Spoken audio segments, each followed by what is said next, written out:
Jemaat yang dikasihi oleh Tuhan, Shalom. Mari kita persiapkan hati dan pikiran kita untuk kita masuk dalam ibadah minggu ini. Untuk itu kita ambil waktu untuk berdoa saat teduh. Doa kita mulai.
Sebab apabila ia sudah tahan uji, ia akan menerima mahkota kehidupan yang dijanjikan Allah kepada barang siapa yang mengasihi Dia.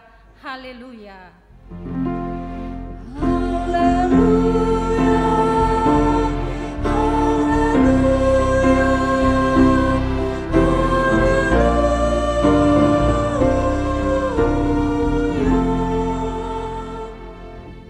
Berdoa. Ya Tuhan Allah yang Maha Kuasa dan Pemurah, kasih-Mu adalah kekal selama-lamanya. Kami mengucap syukur kepadamu karena Engkau telah memelihara hidup kami hari lepas hari hingga pada saat ini. Kami memuji Engkau karena kami telah menerima berita kesukaan dari anak-Mu Yesus Kristus yang memberikan hidup yang kekal kepada kami. Kami mengucapkan syukur, terima kasih kami kepadamu, karena Engkau telah memberikan firman-Mu yang kudus itu kepada kami di dalam damai dan sukacita. Kasihanilah kami ya Tuhan, berilah kami kekuatan untuk melakukan firman-Mu itu dengan hati yang tulus. Ajarlah kami serta perbaharuilah hati kami, agar semakin suci di hadapan-Mu sampai akhir hidup kami. Di dalam Tuhan Yesus Kristus Tuhan kami. Amin.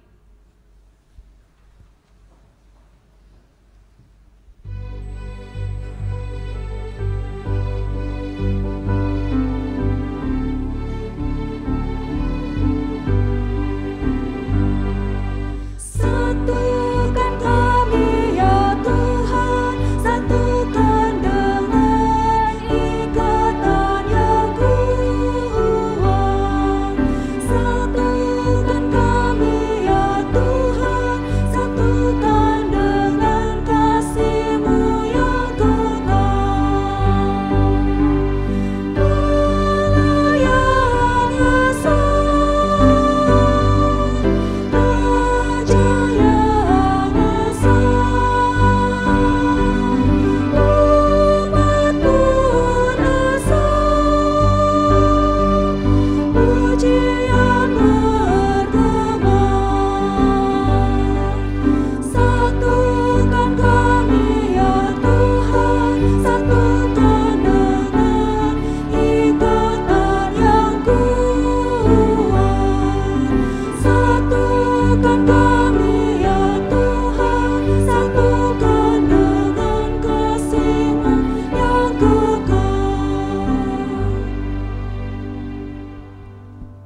Jemaat yang dikasihi oleh Tuhan, marilah kita mendengarkan firman Tuhan sebagai pendahuluan khotbah minggu ini yang tertulis di dalam 1 Korintus 3 ayat 10 sampai 17.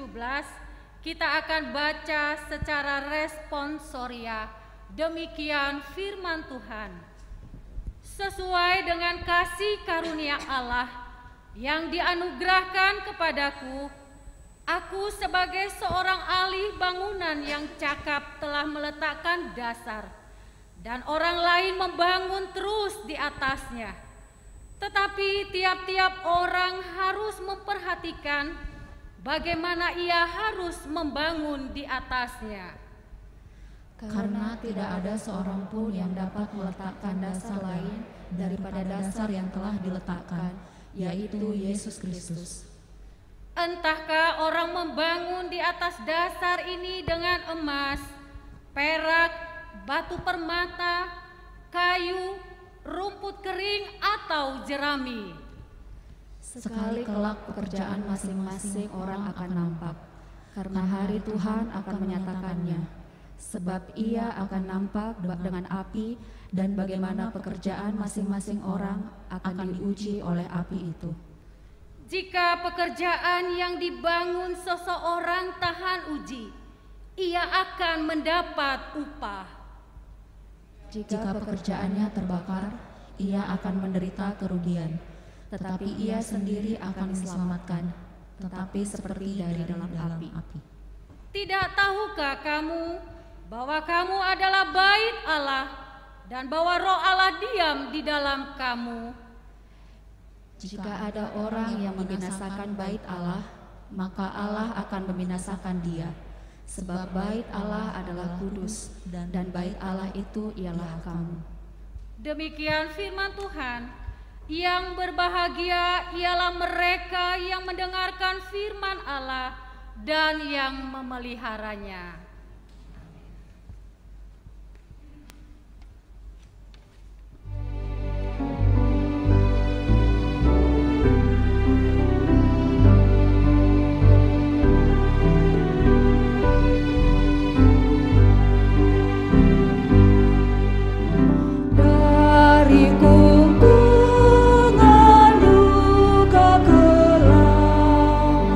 Ya Tuhanku,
Tuhan, marilah kita merenungkan dan mengakui serta mohon pengampunan dosa kepada Tuhan. Setiap dosa yang telah kita perbuat dalam 1 minggu ini, kita ambil waktu saat teduh, kita berdoa.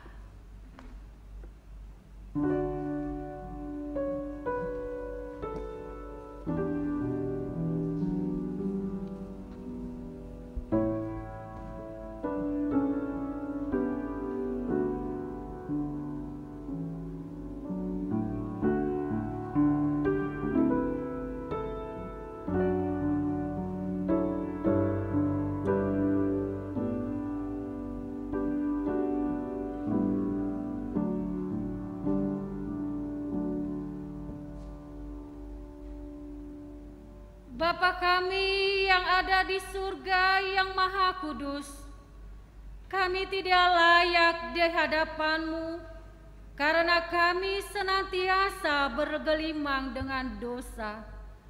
Karena pikiran dan perbuatan kami senantiasa bertentangan dengan kebenaran-Mu. Tetapi oleh karena kasih anak-Mu Yesus Kristus Tuhan kami, maka kami datang kepadamu meminta keampunan dosa dan kejahatan kami. Tolong dan kasihanilah kami, ampunilah segala kejahatan kami, dan terimalah kami menjadi anak-anak-Mu. Terangilah jiwa dan pikiran kami dengan Roh-Mu yang kudus itu, agar kami dapat memisah yang jahat daripada yang baik di hadapan-Mu, sehingga kami menjadi anak-anak yang setia, menyaksikan Yesus Kristus Tuhan dan Juru Selamat kami. Amin. Janji Tuhan tentang pengampunan dosa. Jika kita mengaku dosa kita, maka Ia adalah setia dan adil, sehingga Ia akan mengampuni segala dosa kita dan menyucikan kita dari segala kejahatan. Segala kemuliaan bagi Allah di tempat yang maha tinggi. Amin.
Kita akan mendengarkan hukum pertama sampai keempat sebagai petunjuk hidup baru buat kita minggu ini.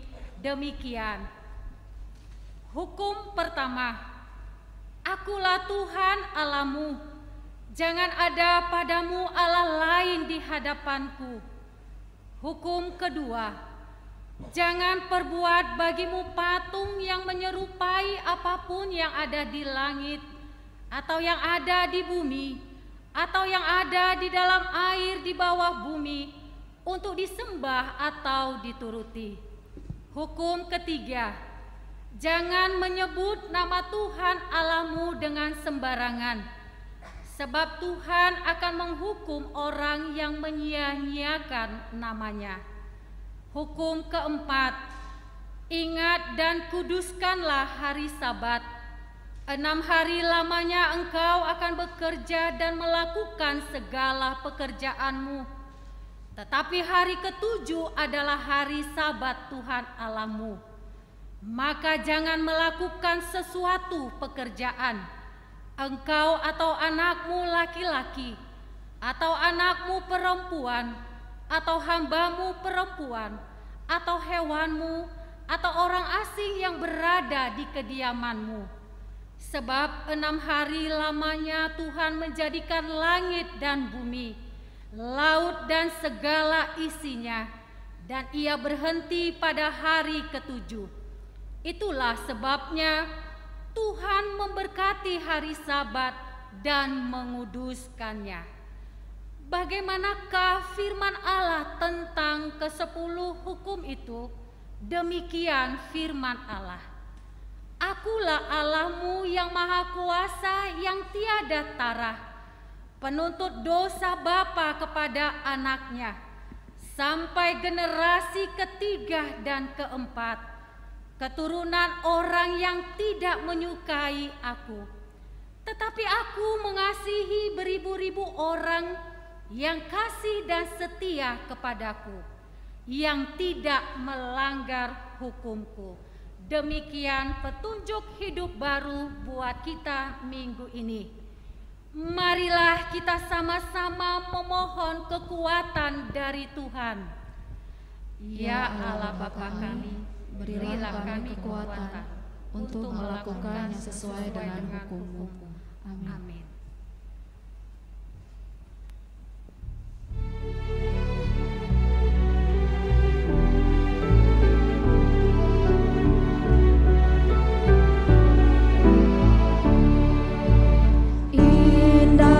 Semua insan lebih indah pada masa mudanya, bunga kan layu, insan berlalu, Yesus kekal selamanya.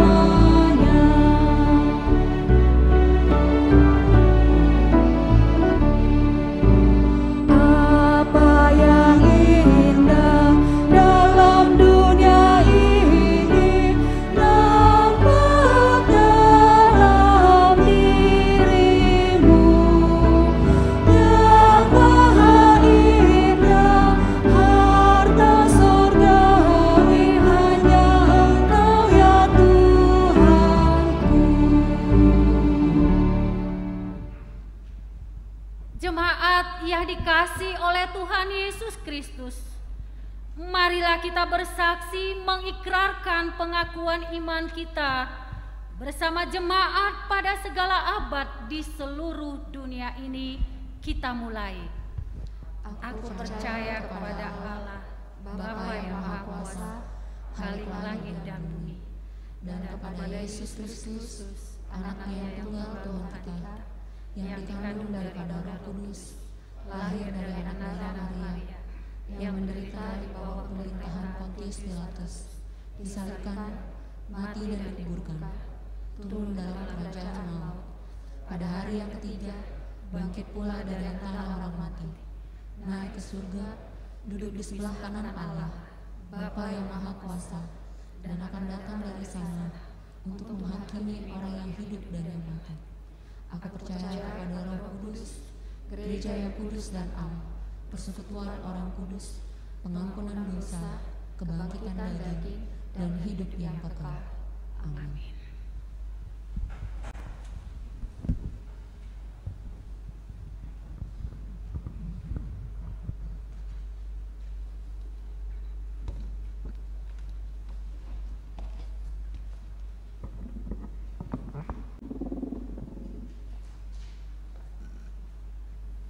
Shalom. Majelis GKP Jemaat Khusus Rawamangun menyampaikan selamat hari Minggu dan selamat bersekutu bagi kita semua, dan juga kepada ibu dan bapak yang baru pertama kali ikut beribadah di jemaat ini. Kiranya persekutuan kita diberkati oleh Tuhan dan untuk memuliakan namanya serta berkatnya melimpah dalam kehidupan kita. Kami merindukan kehadiran ibu dan bapak serta saudara terkasih dalam ibadah pada minggu-minggu selanjutnya. Berikut kami sampaikan penegasan warta jemaat untuk kita pada hari ini. 1. Dompet peduli kasih. Damai sejahtera Tuhan bagi kita semua. PHJ dan Majelis Jemaat GKP Rawamangun tetap menghimbau serta mengundang Bapak Ibu saudara-saudari sekalian untuk berpartisipasi dalam mendukung program Dompet Peduli Kasih sebagai sarana bagi kita untuk saling berbagi dan mewujudkan kepedulian kepada jemaat GKP Rawamangun dan beberapa warga di sekitar gereja kita yang terkena dampak pandemi COVID-19.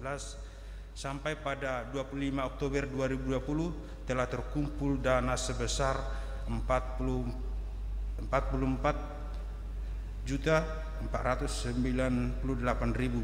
dan yang telah disalurkan sebesar 22.650.000. Doa kami kiranya Tuhan senantiasa memberkati Bapak, Ibu, saudara-saudari yang sudah berpartisipasi dan juga jemaat yang sudah menerima uluran tangan dalam program Dompet Peduli Kasih ini. 2. Ibadah di gereja sesuai hasil sermon pada para pelayan pada tanggal 16 dan 23 Oktober. Jadwal ibadah mulai 1 November 2020 adalah sebagai berikut.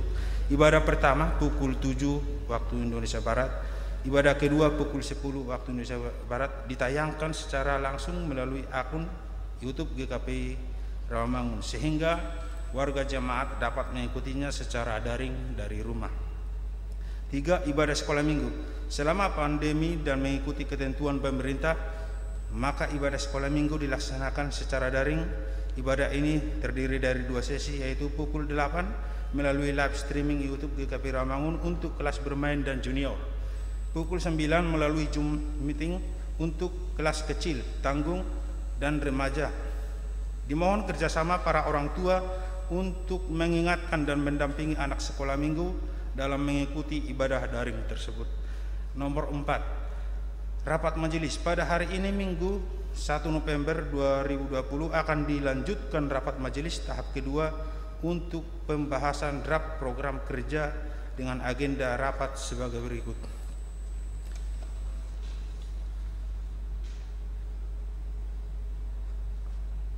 Pemaparan draft program kerja pelayanan umum jemaat bidang kesekretariat, pemaparan draft program kerja seksi kategorial, seksi sekolah minggu, seksi remaja, seksi pemuda, seksi perempuan, seksi pria, seksi lansia. Kemudian ada sesi tanya jawab dan pandangan dari penasihat. Nomor 5, pemberkatan pernikahan.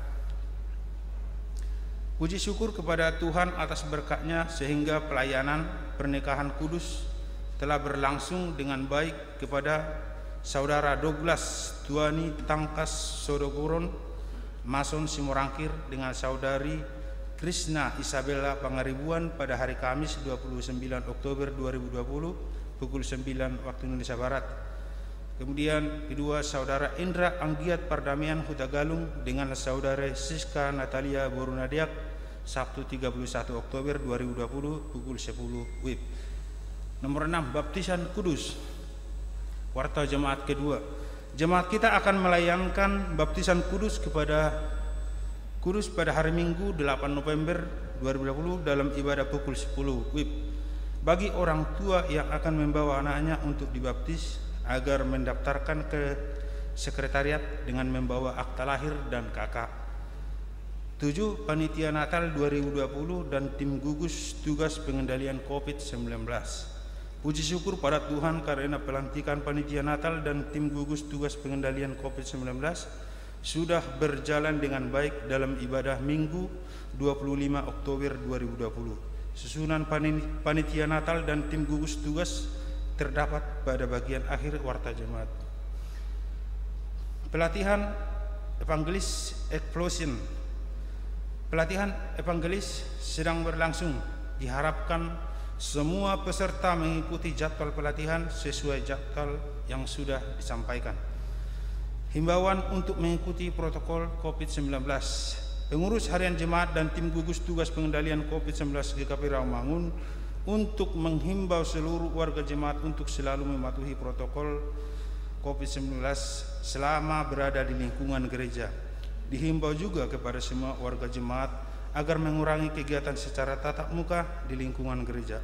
PHJ meminta agar semua kegiatan yang akan dilakukan di luar kegiatan ibadah minggu atau ibadah kegiatan yang sudah terjadwal agar dilaporkan untuk mendapat persetujuan.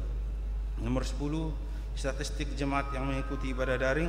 Untuk memudahkan pengumpulan data jemaat yang mengikuti ibadah secara daring, telah disediakan tautan atau link yang bisa digunakan oleh semua jemaat dalam memberikan informasi tersebut. Silakan gunakan tautan yang sudah ada di link YouTube, dan kami mohon diisi dengan lengkap. Statistik jemaat yang mengikuti ibadah daring minggu adalah ada 135 jemaat. Statistik peserta ibadah sekolah minggu pukul 8 ada 61. Mohon dukungan doa bagi jemaat yang sedang sakit, yaitu yang sedang dalam perawatan di rumah dan rawat jalan.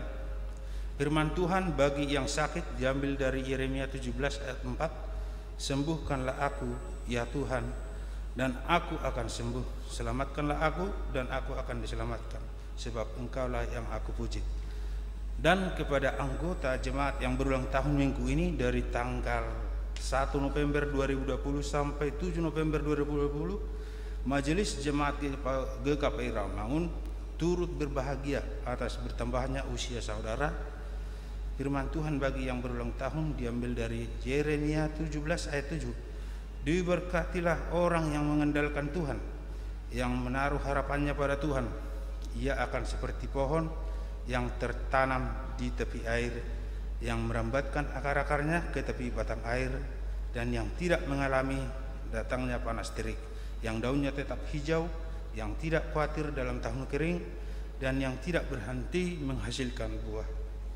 Warta keuangan dapat dilihat pada tata ibadah yang sudah dikirimkan melalui sosial media masing-masing berlingkungan. Demikianlah penegasan warta jemaat untuk kita pada minggu hari ini. Selamat hari Minggu. Tuhan memberkati kita semua. Shalom. Mari kita bersatu di dalam doa. Ya Tuhan Allah Bapa kami, Engkaulah yang menguduskan pemberhentian-Mu. Hari ini kami dapat bersekutu Tuhan untuk memuji dan memuliakan Engkau ya Tuhan. Biarlah persekutuan ini Tuhan, kami bersukacita bersekutu ya Tuhan untuk menyanyikan, mendengarkan firman-Mu ya Tuhan. Biarlah kami Tuhan, kami terangilah hati dan pikiran kami agar kami semakin yakin dan percaya dan melakukan kehendak-Mu di kehidupan kami sehari-hari ya Tuhan. Ya Tuhan, kami berdoa pada program-program gereja-Mu ya Tuhan tentang dompet peduli kasih. Bukalah hati kami untuk berpartisipasi dalam mendukung program dompet peduli kasih sebagai sarana saling mengasihi satu sama lain ya Tuhan. Begitu juga ibadah gereja yang mulai 1 November 2020 diadakan 2 kali, baik sekolah minggu maupun dewasa ya Tuhan. Berikanlah kami sukacita untuk mengikutinya, baik secara daring maupun luring ya Tuhan. Kami berdoa juga Tuhan, rapat majelis nanti akan diadakan oleh gereja-Mu. Kami juga memohon hikmat dan bimbingan-Mu bagi semua majelis Gereja GPI Rawamangun untuk membahas program pelayanan gerejamu. Ingatkanlah kami dan tuntunlah kami agar para majelis dapat menjalankannya sesuai dengan kehendak-Mu. Kami juga Tuhan berdoa kepada saudara kami, dua saudara kami yang melaksanakan pemberkatan pernikahan ya Tuhan. Jadikanlah pernikahan mereka pernikahan yang kudus dan keluarga yang takut akan Tuhan. Kami berdoa juga Tuhan baptisan kudus yang akan diadakan oleh gerejamu. Berikanlah para orang tua yang sedang mempersiapkan diri untuk menyerahkan anak mereka untuk dibaptis, kiranya Engkau sudi menerimanya menjadi milik-Mu, supaya dalam kelangsungan hidup mereka nanti nama-Mu saja yang dimuliakan. Kami juga Tuhan berdoa kepada panitia Natal ya Tuhan. Kami mohon berikanlah hikmat dan kebimbingan-Mu untuk menjalankan program Natal sesuai dengan kehendak-Mu, dan berikanlah mereka ide-ide yang cemerlang Tuhan, terlebih kepada keadaan saat ini Tuhan. Kami berdoa juga Tuhan untuk pelatihan evangelis yang akan diadakan gerejamu Tuhan. Kami mohon bimbingan-Mu juga Tuhan, agar semua peserta dapat mengikuti pelatihan tersebut dengan sungguh-sungguh dan acara dapat berjalan dengan baik Tuhan. Dan himbauan untuk mengikuti protokol COVID-19 Tuhan, tolonglah kami untuk saling mengingatkan untuk memutus mata rantai penyebaran virus tersebut ya Tuhan. Kami berdoa kepada jemaat yang dirawat, Engkau mengetahui keadaan mereka satu persatu, Engkau juga mengenal isi hati mereka ya Tuhan, kerinduan mereka. Karena itu kami membawakan mereka kepadamu, supaya Engkaulah yang memberikan kesembuhan bagi mereka, karena hanya kepadamu sajalah kesembuhan yang sempurna, dan padamu sajalah perawatan dan pemeliharaan yang baik dan benar. Kami berdoa juga Tuhan pada jemaat-Mu yang berulang tahun, pimpinlah mereka supaya mereka melalui perayaan ulang tahunnya memperoleh pembaharuan iman. Ajarlah mereka supaya mereka dengan jiwa yang sederhana dan terbuka mereka menerima ketentuan dan ketetapan-Mu ya Tuhan.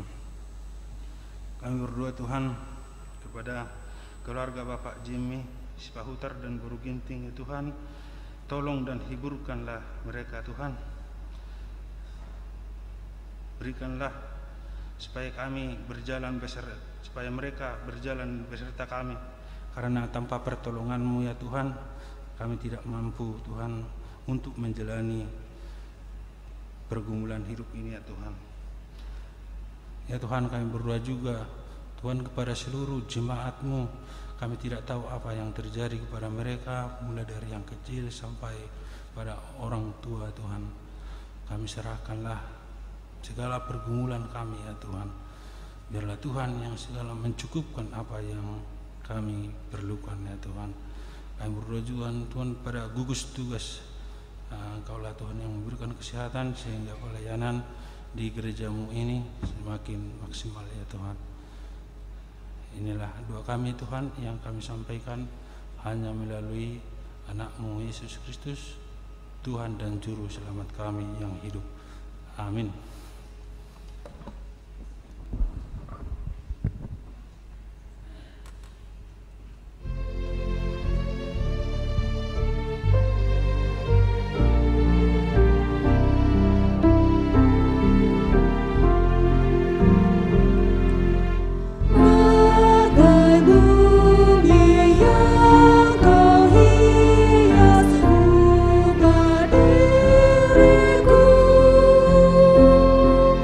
Bagai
Damai sejahtera dari Allah Bapa yang melampaui akal dan pikiranmu, memberi hikmat dan kuasa untuk memahami rahasia firman-Nya.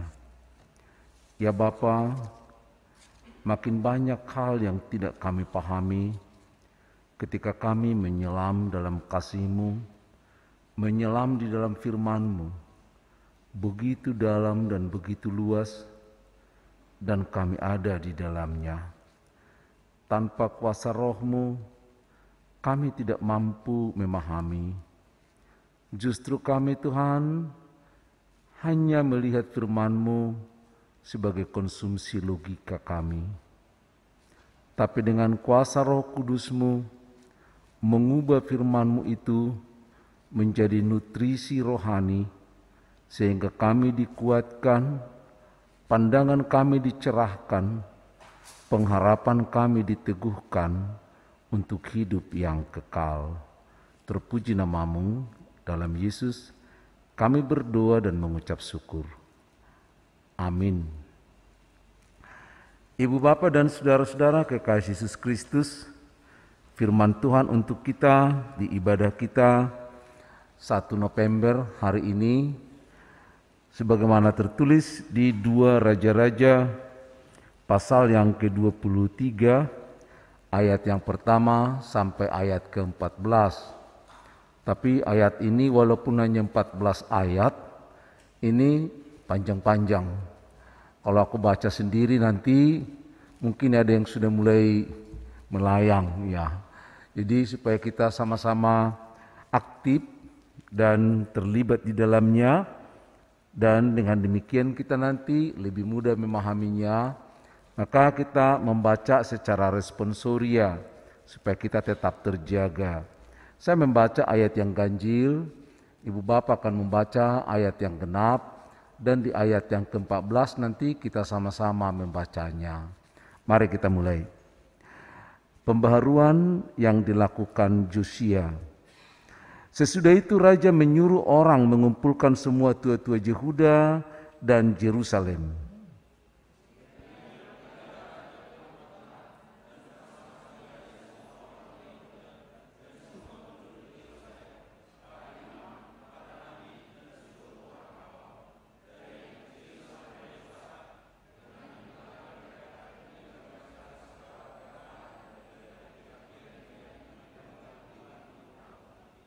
Sesudah itu berdirilah raja dekat tiang dan diadakannya perjanjian di hadapan Tuhan untuk hidup dengan mengikuti Tuhan dan tetap menuruti perintah-perintahnya, peraturan-peraturannya, dan ketetapan-ketetapannya dengan segenap hati, dengan segenap jiwa, dan untuk menepati perkataan perjanjian yang tertulis dalam kitab itu, dan seluruh rakyat turut mendukung perjanjian itu.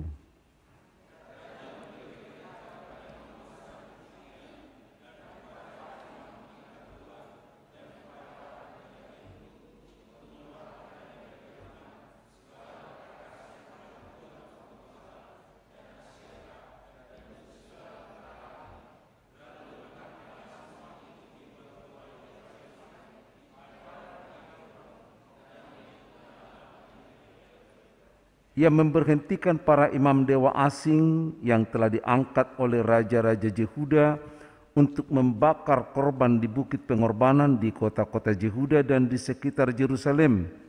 Juga orang-orang yang membakar korban untuk Baal, untuk dewa matahari, untuk dewa bulan, untuk rasi-rasi bintang, dan untuk segenap tentara langit.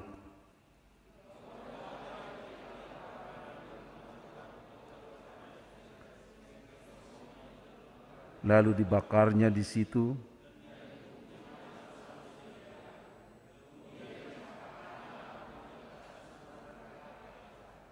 Ia merobohkan petak-petak pelacuran bakti yang ada di rumah Tuhan, tempat orang-orang perempuan bertenun sarung untuk Asyera.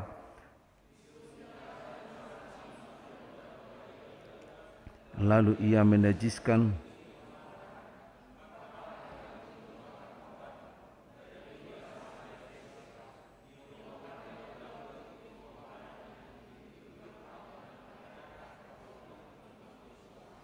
penguasa kota itu yang ada pada sebelah kiri kalau orang memasuki pintu gerbang kota itu. Tetapi para imam bukit-bukit pengorbanan itu tidak boleh naik ke mezbah Tuhan di Yerusalem. Hanya mereka boleh memakan roti yang tidak beragi di tengah-tengah saudara-saudara mereka.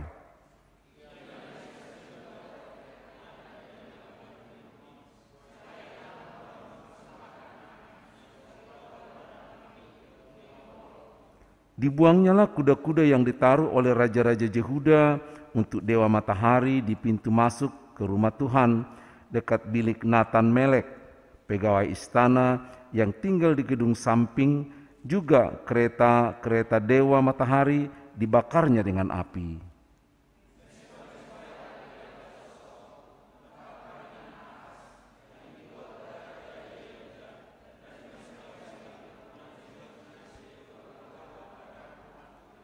Robohkan oleh raja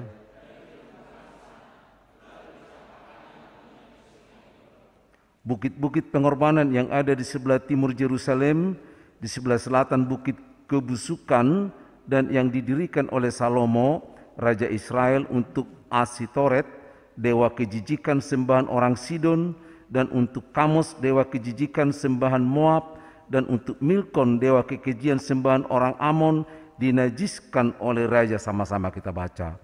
Ia memecahkan tugu-tugu berhala dan menebang tiang-tiang berhala, lalu ditimbunya tempat-tempat itu penuh dengan tulang-tulang manusia.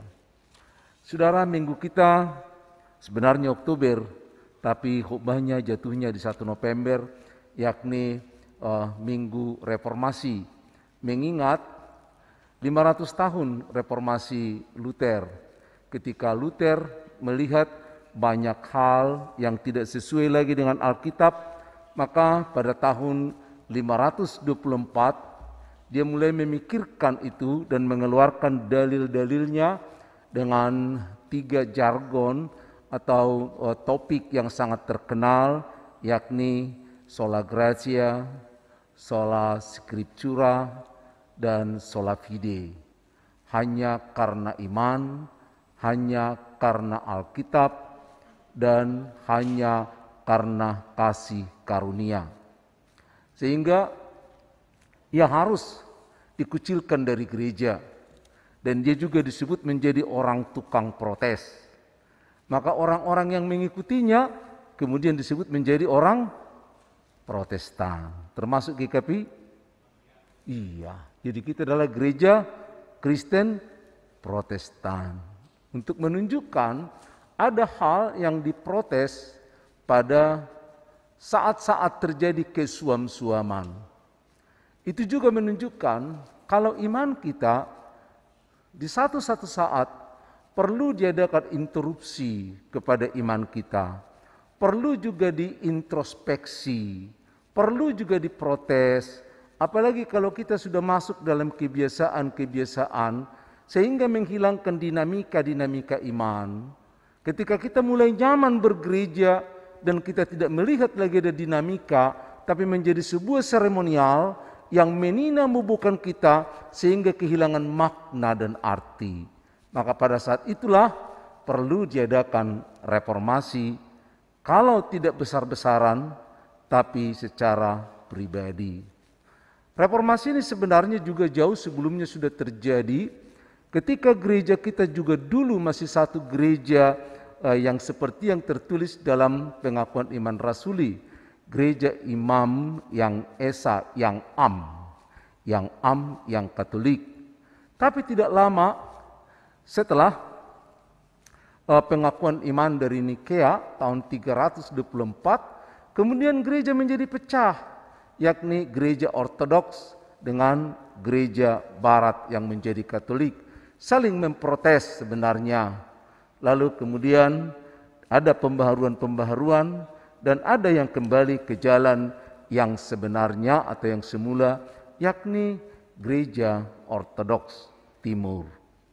Jadi kita lihat bahwa reformasi itu, pembaharuan itu sebenarnya di dalam gereja harus selalu terus-menerus diadakan.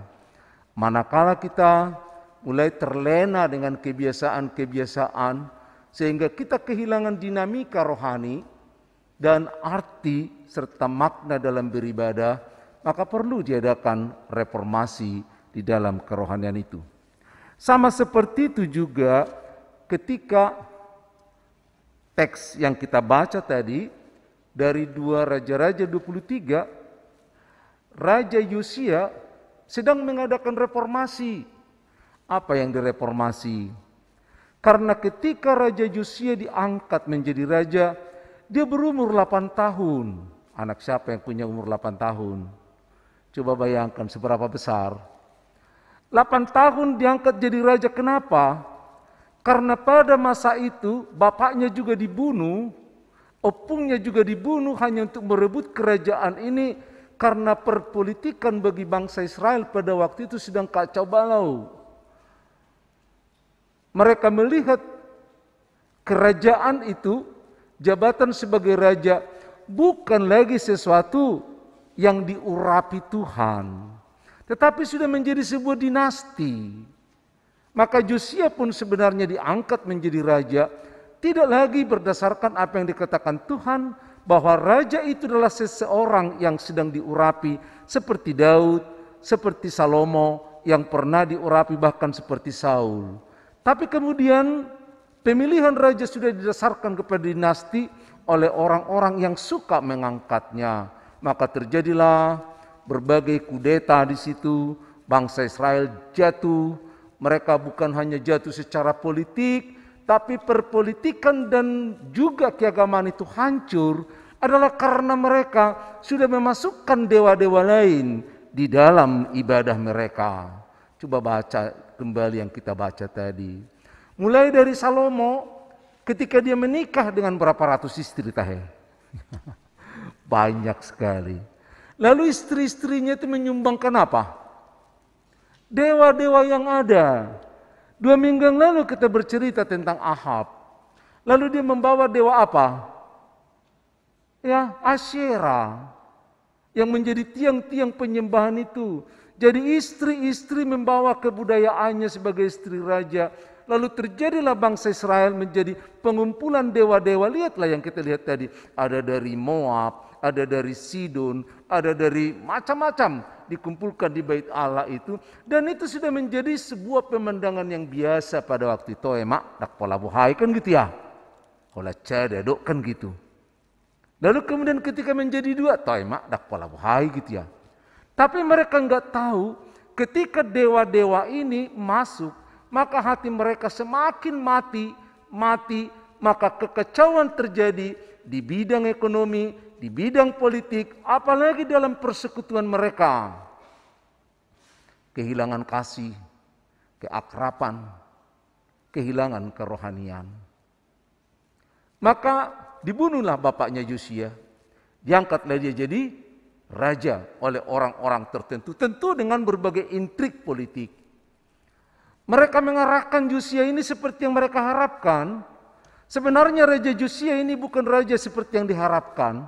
Karena 8 tahun setelah pemerintahannya, kita akan membaca bukan di 2 Raja-Raja, tapi 2 Tawarik 34, ayat yang pertama dan selanjutnya. Jadi kitab Tawarik itu dalam Alkitab bahasa Batak dikatakan kronika. Jadi kronika itu adalah kronologis. Jadi raja-raja itu diceritakan secara teologisnya di kitab Raja-Raja, tapi secara kronologis peristiwanya akan kita lihat di kitab Tawarik. Silakan baca nanti kitab Tawarik, pasal 2 Tawarik ke-34, ayat yang pertama dan selanjutnya. Di situ diceritakan kepada kita, dikatakan begini. Pada waktu 8 tahun pemerintahan Yosia, orang tidak menduga 8 tahun pemerintahannya, 8 tahun usianya diangkat, jadi usianya berapa tahun? 16 tahun. Ketika dia mulai berusia 18 tahun, 2 Tawarik menyaksikan kepada kita, ternyata Raja Yosia yang masih muda ini berupaya mencari Tuhan. Luar biasa. Dia mencari, dia melihat kenapa bangsa kami seterpuruk ini. Kenapa tidak ada kedamaian? Kenapa tidak ada ketentraman? Kenapa semuanya menjadi sibuk mementingkan diri sendiri? Kenapa kami asik diserang? Kenapa pembunuhan terjadi? Apa yang hilang dalam kehidupan kami? Ibu bapak saudara-saudara yang sudah letih dalam kehidupan ini oleh berbagai guncangan tadi, pernah enggak bertanya apa yang hilang dalam hidupmu? Apa? Apakah kita masih menyalahkan orang lain? Lalu kita katakan, iyalah bapakku miskin, aku enggak sempat sekolah dulu gitu ya. Iyalah aku datang ke Jakarta enggak ada ijazah, aku enggak bisa aku bersaing begitu. Atau lain sebagainya. Itu hanya ngeles. Kita hanya mau melihat kesalahan di pihak orang lain, tapi tidak mau mengintrospeksi supaya kita juga memahami persoalan dan kita juga diajar untuk memahami persoalan serta mengendalikan persoalan itu di dalam Tuhan. Itu sebabnya kalau kita lihat di ayat berikutnya dari 2 Tsawarik ayat yang berikutnya dikatakan pada ayat yang ketiga ya. Pada tahun ke-8 pemerintahannya Yosia, ia mulai sadar diri, sadar identitas.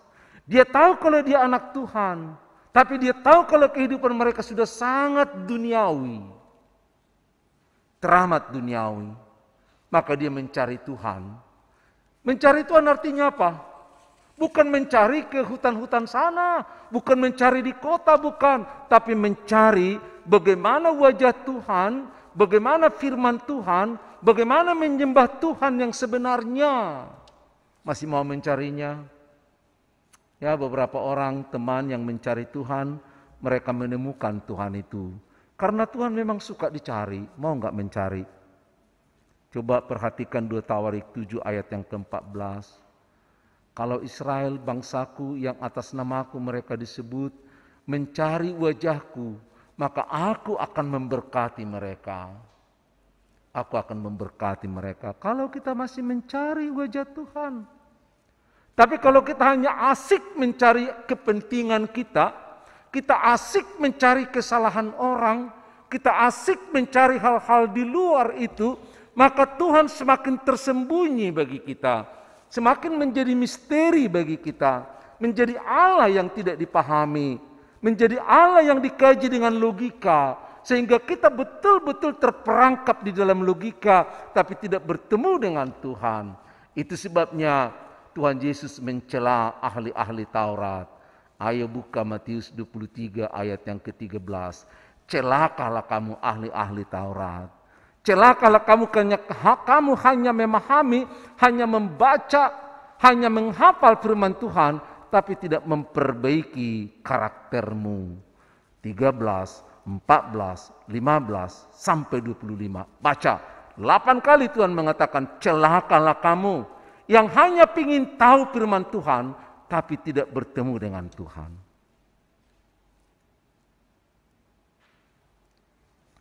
Raja Yosia mencari Tuhan. Oleh karena itu Daud juga menemukan Tuhan. Kenapa? Karena dia mencari Tuhan. Coba perhatikan di Mazmur 34 ayat yang ke-5.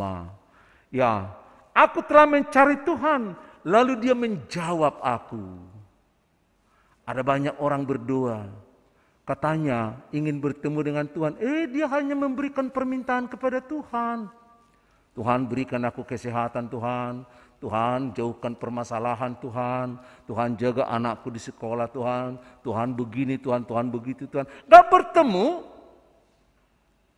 Gak ketemu. Tapi bagaimana kita mencari wajah Tuhan, bagaimana kita merendahkan hati dan pikiran kita seperti Yosia, dia mencari Tuhan, lalu Tuhan yang akan menampakkan diri kepadanya dalam cerita ini. Bagaimana Tuhan menampakkan diri? Akan lihat bagaimana di ayat-ayat berikutnya. Dan kita juga Daud melihat, kita lihat dalam Mazmur 105 ayat yang keempat dikatakan, carilah Tuhan dan kekuatannya. Carilah wajahnya selalu. Orang sudah tidak mencari Tuhan lagi sekarang. Udah banyak Alkitab terparkir, nggak dibaca lagi. Dan kalaupun dibaca tidak dimengerti. Karena fokus kita bukan wajah Tuhan. bukan kerajaan Tuhan, tapi fokus kita menjadi konsumsi intelektual kita. Maka kita bangga menceritakan, aku udah 3 kali loh membaca Alkitab dari Kejadian sampai Wahyu. Ya, teman-temanku juga bangga, aku sudah sarjana loh, saya sudah S2. Bukan di situ persoalannya. Itu adalah satu sisi intelektual. Tapi sisi yang lain, bagaimana kerohanian kita, bagaimana iman kita bertemu dengan Tuhan. Ketika dia melihat banyak hal yang salah, ketika dia melihat ketika mencari Tuhan, ketika dia ingin memahami Tuhan, dia lihat banyak hal yang salah. Dia melihat kalau Tuhan itu Esa, kalau Tuhan itu kudus, kenapa ada tiang-tiang berhala ini di gereja? Kenapa ini ditempatkan oleh orang-orang para imam yang ada pada waktu itu? Dia masuk, dia undang masyarakat, keluarkan semua, robohkan. Apa yang dirobohkan? Kalau kita lihat di 2 Tawarik 34 ayat yang ketiga B sampai ke-7. Bukit-bukit pengorbanan di Yerusalem, di Yehuda dihancurkan semua. Ya, dihancurkan. Tiang-tiang berhala yang kemarin minggu yang lalu kita mendengar bagaimana Isabel berusaha dari Sidon membawa tiang-tiang penyembahan yang disebut dengan Asyera yang tingginya 1 meter 30 cm yang diukir dari kayu yang kemudian disebut tiang-tiang berhala itu oleh Yosia diangkut keluar dan bukan hanya diangkut, dibakar. Kemudian debunya ditumbuk kembali. Setelah ditumbuk lalu diangkat ke atas, dihamburkan ke angin sehingga tidak ada lagi bekasnya. Tidak ada bekas sama sekali. Keluarkan semua. Mau melihat selanjutnya, mesbah-mesbah Baal dirobohkan. Ada tempat-tempat penyembahan. Di berbagai gereja lain juga ada tempat-tempat penyembahan. Itu semua dirobohkan, dihancurkan semuanya. Apa yang tidak membuat Tuhan dimuliakan. Karena kita harus tetap dengan apa yang direformasi oleh Luther yang terakhir mengatakan, sola scriptura, hanya ada di dalam Alkitab. Belajarlah dengan Alkitabmu. Karena Alkitab itu sebenarnya adalah peristiwa-peristiwa di mana Tuhan menyatakan diri kepada bangsa Israel dan Tuhan menuntun bangsa Israel dengan cara tertentu dan Alkitab Perjanjian Lama itu menjadi kesaksian. Ya.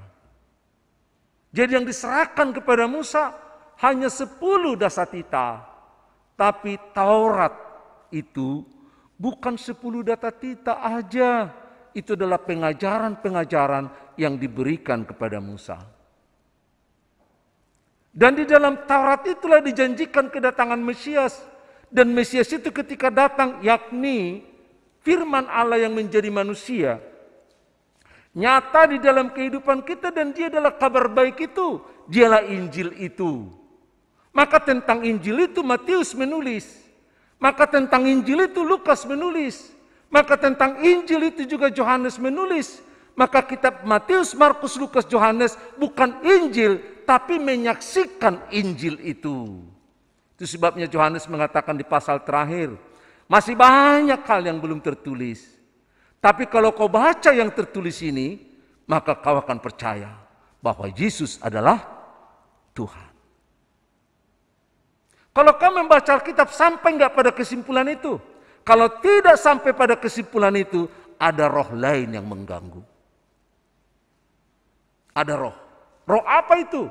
Nah ini yang dirobohkan oleh Josia ini. Nyatakan kita lihat roh-roh apa itu yang mengganggu itu. Ada banyak orang belajar Alkitab. Ada banyak orang datang ke gereja tapi enggak bertemu dengan Kristus. Kenapa? Selama berhala-berhala ini tidak dirobohkan, maka dia tidak akan bertemu dengan Tuhan. Ini usia keberapa tadi? 12 tahun kemudian setelah kerajaannya. Hitung ya, 8 tahun dia diangkat jadi raja, usia 8 tahun. 8 tahun kemudian berarti usia 16 tahun. Dia mulai mencari Tuhan. 12 tahun berarti 4 tahun kemudian dia merobohkan semua ini. Dia mengadakan restorasi, ya. dia mengadakan pentahiran, penyucian kembali bait Allah. Kapan? 12 tahun. 18 tahun setelah kerajaannya, 4 tahun kemudian, coba baca nanti di 2 Tawarik pasal yang ke-34 itu. Pada 18 tahun pemerintahannya, muncullah kitab Taurat itu. Ketika bukan hanya bait Allah dibersihkan dari berhala, tapi juga diadakan renovasi. Ketika dibongkar semua lantainya, ternyata ditemukanlah hukum Taurat telah terkubur. Tidak terbuka lagi, sudah tertutup, udah bertahun-tahun. Lalu apa yang mereka lakukan? Apa yang mereka baca? Mereka hanya percaya kepada para imam-imam yang menceritakan firman Tuhan, tapi tidak membaca dari Taurat. Ketika 18 tahun kemudian muncullah kitab itu, maka pertama-tama yang Yosia lakukan, dia merobek bajunya. Kenapa? Karena firman Tuhan telah disembunyikan bertahun-tahun dan bangsa Israel sudah tersesat. Maka dikumpulkanlah masyarakat itu semua kembali mendengar firman Tuhan untuk dibaca kembali. Dibaca kembali. Coba bayangkan tadi dari 2 Raja-Raja pasal yang ke-23 itu.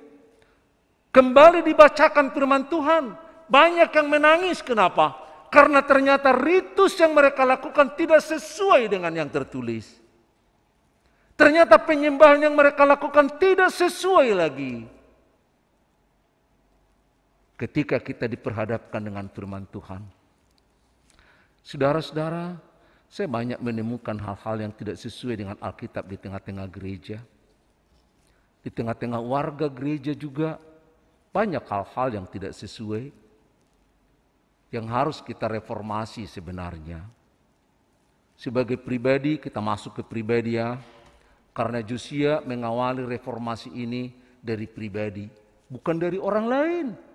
Enggak seperti orang Batak, mengadakan pembaharuan orang lain yang ditegur, tapi bukan dirinya. Sehingga orang lain yang diajari, tapi dia enggak bisa diajarin.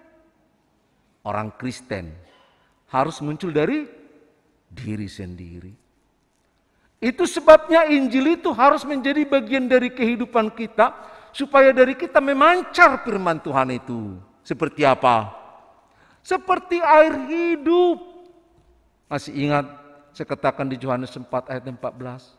Barang siapa yang meminum air ini, maka dia tidak akan kehausan lagi.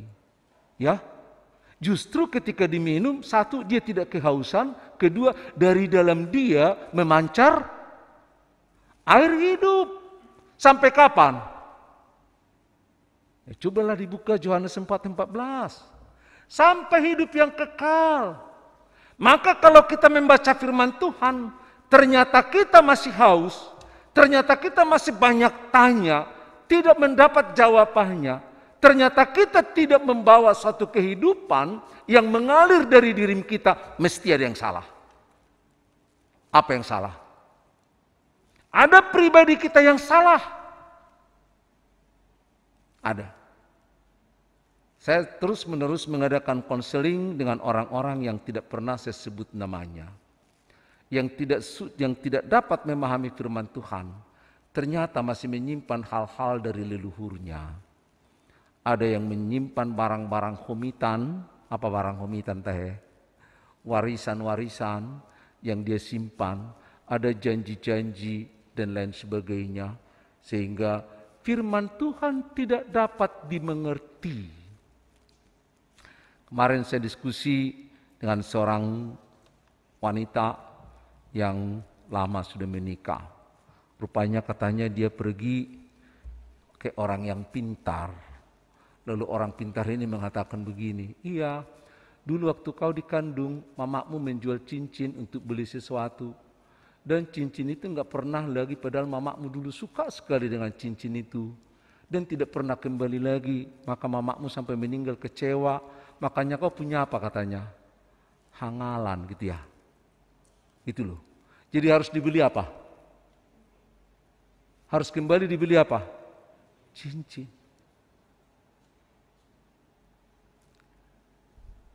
sebulan yang lalu saya juga dengan seorang wanita yang sudah rindu. Dia bilang, aku gelisah, Mang. Kenapa kau gelisah? Aku udah mimpi 3 hari yang lalu, bapakku datang, ditanya, kapan kalian datang untuk ziarah? Gitu ya. Aku rindu, bapakku datang, gitu ya. Ini konsep-konsep ini pasti membuat orang tersebut tidak akan mungkin mengalami dan memahami firman Tuhan. Amin. Amin enggak? Betul enggak? Maka kalau kita tidak mampu memahami firman Tuhan, bukan yang mengajarkan yang pertama kita perhatikan, tapi jangan-jangan di dalam diri kita ada banyak hal. Kemarin aku juga dengan seseorang yang setelah berdiskusi sampai 1 jam, lalu saya tanya, kok kenapa sih kau susah kali memahami firman Tuhan? Kemudian kami menukik dengan pertanyaan, gimana kau dulu waktu sekolah minggu? Lalu kemudian dia diam, dia merenung, dia katakan, masa kecilku tidak bahagia, Mang. Kenapa? Saya bilang, kelas 3 SD bapakku meninggal, kelas 5 SD mamaku dibawa laki-laki lain, dia penjudi, dia ini, aku dendam, sampai sekarang aku dendam. Saya bilang, dendammu itulah yang menghalangimu untuk memahami firman Tuhan. Dendammu itu. Karena kalau kita tidak mampu membersihkan diri kita, seperti yang diadakan oleh Josia, kita tidak mampu merestorasi, kita tidak mampu mengadakan reformasi, kembali kepada bentuk semula, Anda bolak-balik ke gereja ini tidak akan pernah mendapat karunia firman Tuhan. Saya suka dengan nyanyian seksi wanita yang mengatakan, Tungjut-jut au songon boru Samaria. Pernah dengar lagu itu? Wah, indah sekali. Tungjut-jut au songon boru Samaria, mangala paik tu sumuri. Pernah dengar lagu itu? Hape subui sombu uasu mulahulak pe mangalapi.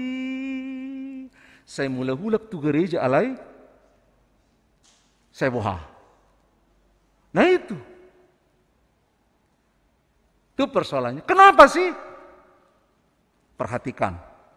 Kalau ingin lebih konkret, mari kita belajar dari Korintus, dari Galatia, pasal yang ke-5, ayat yang ke-19.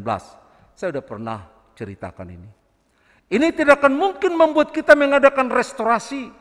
Tidak mungkin membawa kita dalam sebuah perubahan. Kalau kita tidak mau seperti Josia, merobohkan semuanya ini. Kalau tidak mau, apa di dalamnya? Ayo, ayat 19. Yaitu percabulan, kecemaran, hawa nafsu. Ada banyak pernikahan didasarkan dengan nafsu. Ada banyak pernikahan didasarkan karena ekonomi. Ada banyak pernikahan didasarkan karena kebutuhan tertentu. Kebetulan kemarin kami juga membawakan ini dalam renungan pernikahan.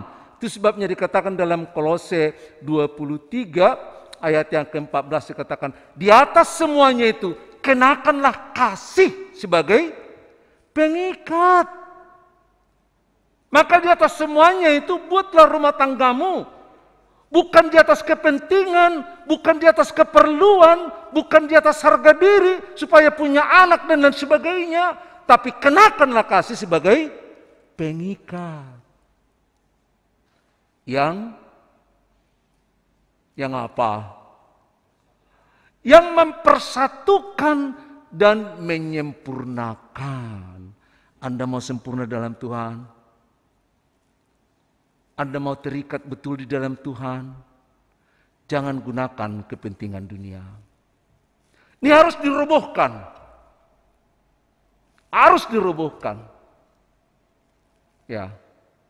Sehingga kita nanti akan betul-betul mengikuti firman Tuhan ayat yang ke-15-nya. Bahkan ayat yang ke-16 dikatakan di dalam Kolose 3 itu.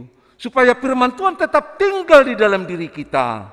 Firman Tuhan kan gak mau tinggal di dalam diri kita kalau kita masih bagian dari penyembah berhala. Firman Tuhan tidak akan mungkin mau tinggal di dalam diri kita kalau kita seperti saudara-saudara kita yang ada di Tapanuli masih percaya dengan begu gajang gitu ya. Masih ada turunannya di sini. Itu kan dari bapaknya kepungnya turun ke anaknya. Karena iblis itu nggak mau lepas.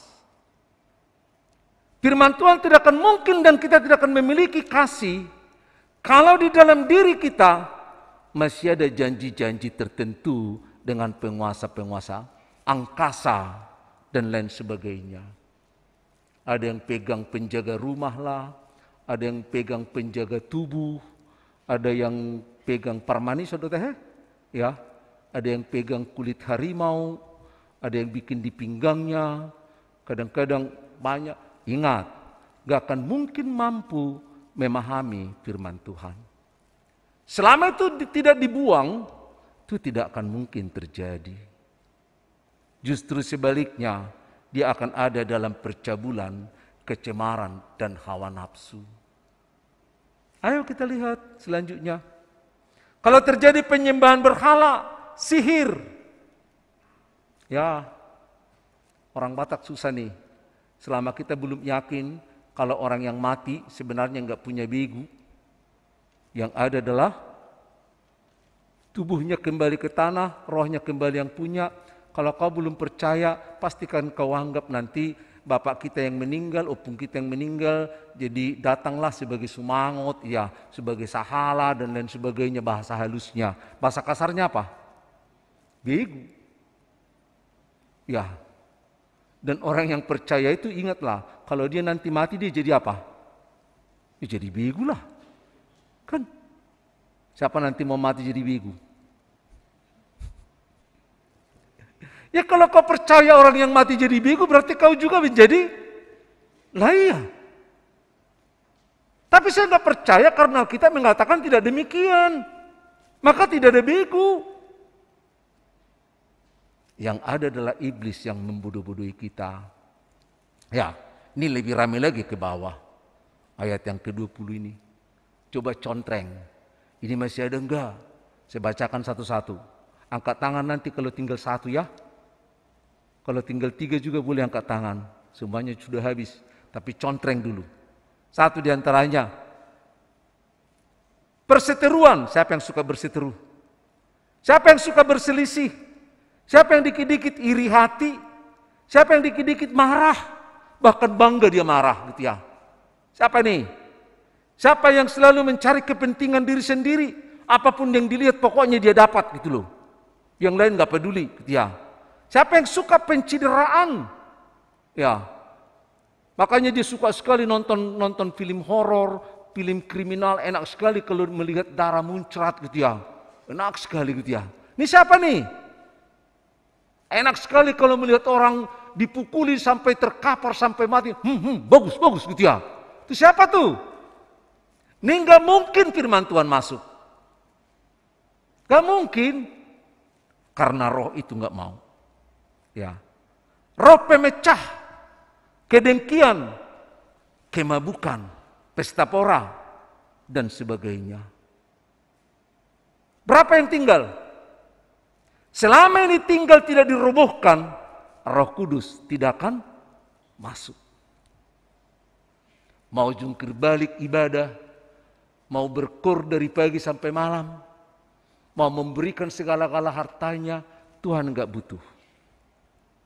Tapi yang dia butuh, bagaimana berhala-berhala ini harus dirobohkan. Dan ketika itu dirobohkan, muncullah firman Tuhan. Muncul. Josia tidak pernah terpikir kalau firman Tuhan itu ada di bait Allah itu tapi terkubur. Josia tidak pernah mengais-ais di bait Allah itu bahwa disitulah kitab firman Tuhan.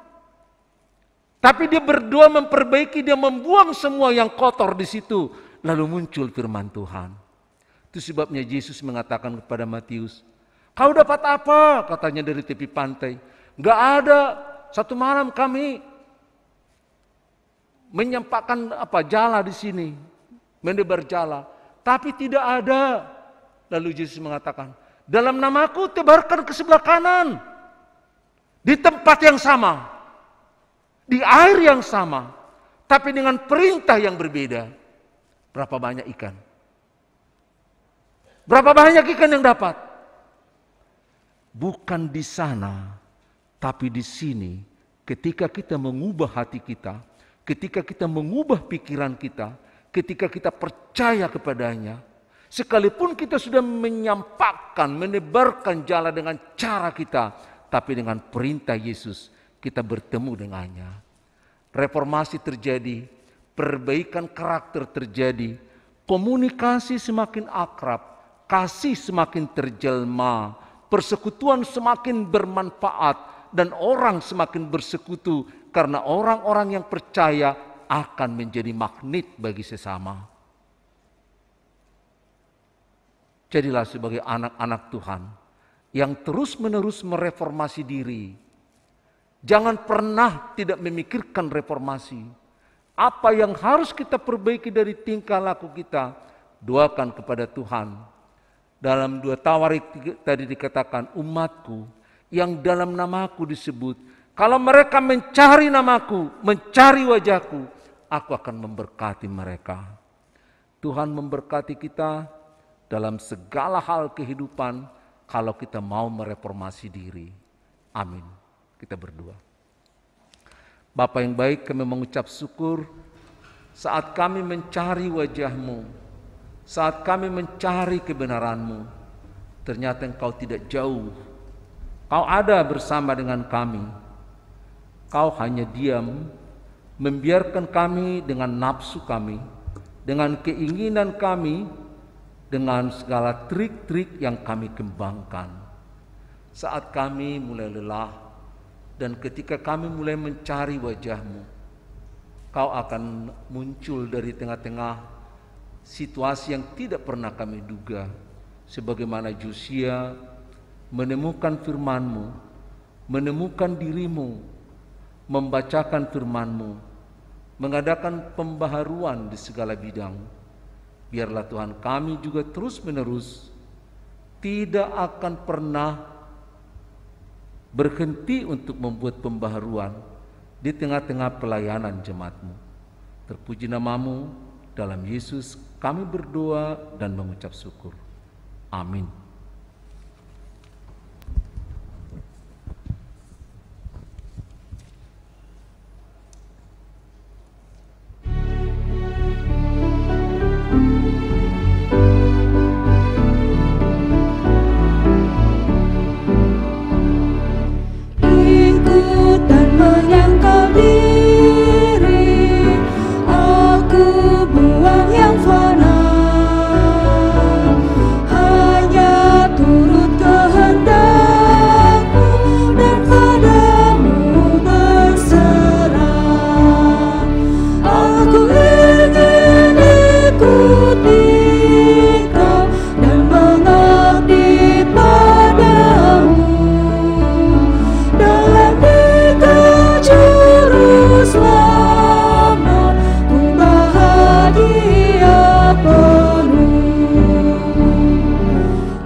Dari 1 Tawarik 29 ayat yang ke-14, firman Tuhan mempersiapkan kita memberi persembahan bagi kerajaan-Nya. Sebab siapakah aku ini dan siapakah bangsaku sehingga kami mampu memberikan persembahan sukarela seperti ini? Sebab daripadamulah segala-galanya, dan dari tanganmu sendirilah persembahan yang kami berikan kepadamu. Amin. Kami yakin kita telah mempersiapkan persembahan kita. Untuk persembahan kami undang saudara-saudara, mari kita bangkit berdiri, dan yang di rumah juga kami harapkan kita sama-sama berdiri untuk memberikan persembahan kita.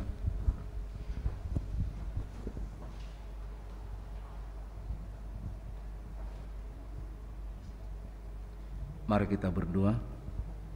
Ya Allah Bapa kami yang di surga, Engkaulah sumber segala berkat dan rahmat. Kami persembahkan di sini sebagian dari berkat yang Tuhan berikan kepada kami sebagai kurban persembahan kami kepadamu. Adapun yang kami persembahkan ini ialah yang kami terima daripadamu, karena siapakah kami sehingga dapat memberi kepadamu. Kasihanilah kami, terimalah kurban persembahan ini menjadi dupa yang harum di hadapanmu.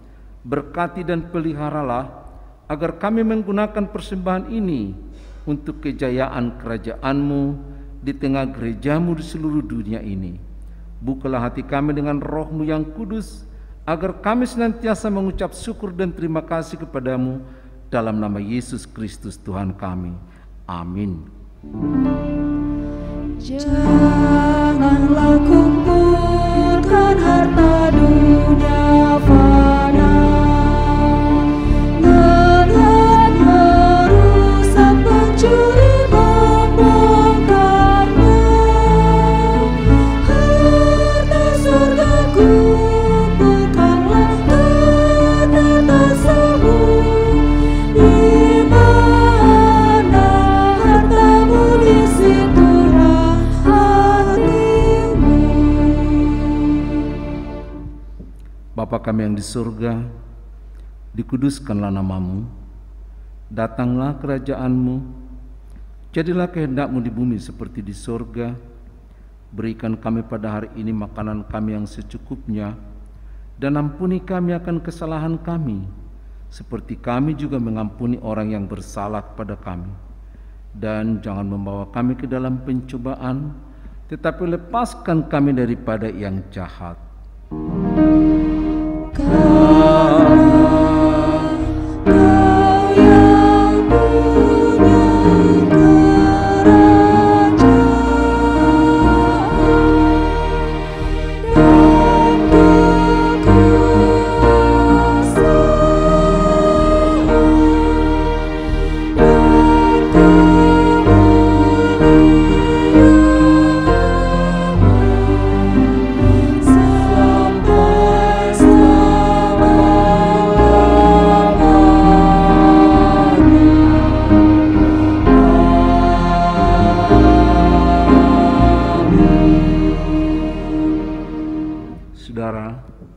Mari kita kembali dalam kehidupan kita sehari-hari untuk merobohkan patung-patung yang berkuasa dalam diri kita selama ini.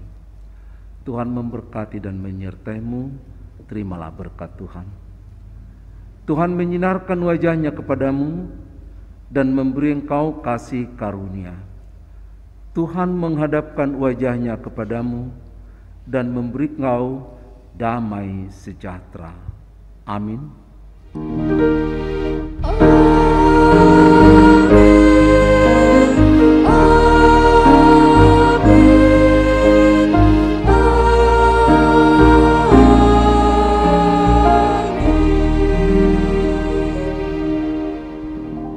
masuki saat teduh, kita berdoa dalam hati kita.